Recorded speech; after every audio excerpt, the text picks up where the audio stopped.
बढ़ रहे हैं। वंदे मातरम पर गृह मंत्रालय ने गाइडलाइंस जारी की है। इस वक्त की अगली बड़ी खबर आपको बता रहे हैं। वंदे मातरम को लेकर केंद्र सरकार का बड़ा फैसला। अब वंदे मातरम के समय खड़े होना जरूरी होगा। आधिकारिक समारोह होगा तो यहां पर वंदे मातरम अनिवार्य होगा और वंदे मातरम का 3 मिनट 10 सेकंड तक गायन जरूरी होगा। तो ये तमाम गाइडलाइंस यहां गृह मंत्रालय की तरफ से वंदे मातरम को लेकर।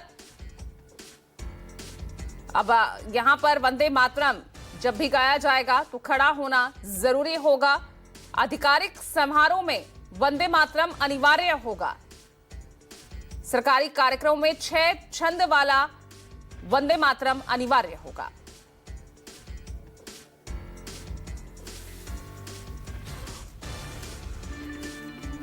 हमारे साथ कांग्रेस नेता प्रमोद तिवारी हैं। सर, नई गाइडलाइन दिशा निर्देश जारी कर दिए हैं गृह मंत्रालय ने वंदे मातरम को लेकर के, कैसे गाया जाएगा और कैसे बजाया जाएगा और कैसे सुना जाएगा। हमारे भाजपा लोग कुंभ में पाप धोने जाते हैं, तुम बंगाल के चुनाव में चले गए पाप धोने।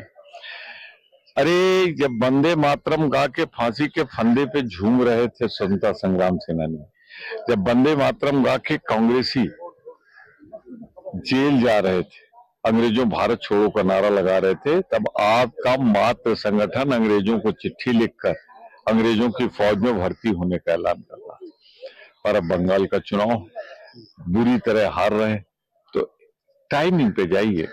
हो इन्हें न वंदे मातरम गाया न जनगण मन गाया, इन्होंने तो अंग्रेजों का साथ दिया।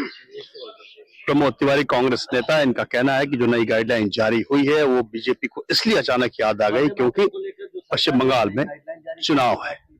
प्रशांत देव, न्यूज़ 24 दिल्ली। हमारे साथ बीजेपी सांसद रवि किशन है। रवि जी, वंदे मातरम को लेकर के नई दिशा निर्देश जारी किए गए हैं। हालांकि विपक्ष कह रहा है कि बंगाल की चुनाव याद आ गई इसलिए वंदे मातरम की याद आ गई। नहीं, गाथा सुनना चाह रहा है, जेनजी क्राउड चाह रहा है, युवा, देश की आवाज, युवा की डिमांड थी और प्रधानमंत्री मोदी जी ने, गृह मंत्री जी ने उसको पूरी की। उसके लिए दिल से साधुवाद, हर युवा उनको धन्यवाद दे रहा है। हमारे साथ कांग्रेस सांसद उज्जवल रमन सिंह हैं। सर, जिस तरीके से एक नया गाइडलाइन जारी किया गया है होम मिनिस्ट्री की तरफ से, कहा गया है जनगण मन से पहले वंदे मातरम गाना होगा।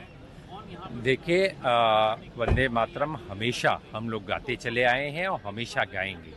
वंदे मातरम कहीं न कहीं हमारी आत्मा में है और भारतीय जनता पार्टी के लोग कभी न इसके लिए संघर्ष किए, न कभी इसके लिए लाठियां खाए। आज़ादी के पहले की बात मैं बताऊं, और आज कहीं न कहीं राजनीतिक कारण से वंदे मातरम को ये अपनाने की कोशिश कर रहे हैं और सिर्फ यूएस स्टेट डील से ध्यान हटाने के लिए, ध्यान बांटने के लिए इस तरीके का नाकाम प्रयास कर रहे हैं।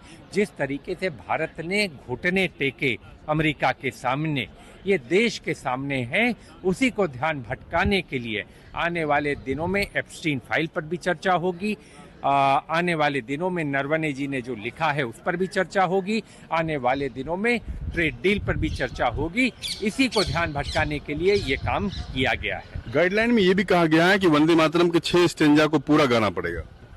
देखिए, हमारे स्वतंत्रता संग्राम सेनानियों ने बहुत सोच समझ करके फैसला लिया था और उनका अपमान, और मैं विशेष रूप से कहूँगा रविन्द्रनाथ टैगोर जी का अपमान आज भारतीय जनता पार्टी के लोग कर रहे हैं, क्योंकि रविन्द्रनाथ टैगोर जी उस कमेटी में थे और उस कमेटी ने तय किया था कि किन स्टैंजा को गाया जाए, और बंगाल के लोग आने वाले दिनों में टैगोर जी का अपमान सहने वाले नहीं और इसका माकूल जवाब देने का काम करेंगे।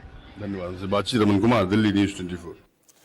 और प्रशांत देव जुड़ गए ज्यादा जानकारी के साथ। प्रशांत, विपक्ष तो कह रहा है राजनीति के चलते ये कदम उठाया गया है, नई गाइडलाइंस जारी की गई है। क्या वजह सामने आई, अचानक ये बदलाव?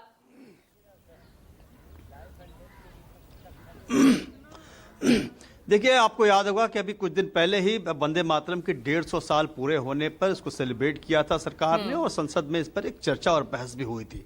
तो अब जो है ऐसा समझा जा रहा था कि वंदे मातरम जो राष्ट्र गीत के तौर पर इसको गाया जाता है, उसको एक आधिकारिक तौर पे एक नई गाइडलाइन जारी कर दी है केंद्रीय गृह मंत्रालय ने, जिसमें कि 3 मिनट 10 सेकंड तक गाया जाना जरूरी है, सम्मान देना जरूरी है, राष्ट्रपति राज्यपाल के कार्यक्रमों में इसको बजाया जाना जरूरी है।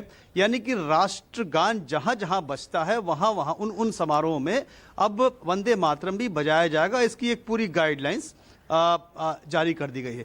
लेकिन जैसे ही ये गाइडलाइन जारी हुई है और उस पर एक सियासत भी शुरू हो गई है। तमाम विपक्षी दल के नेताओं का नेता ये कह रहे हैं कि चूंकि पश्चिम बंगाल में चुनाव है और चूंकि बंकिम चंद्र चटर्जी वहीं से आते हैं और उन्होंने इसको लिखा था, तो उसको लेकर के अचानक भाजपा को इसकी याद आ गई। इस पर सियासत भी शुरू हो गई है।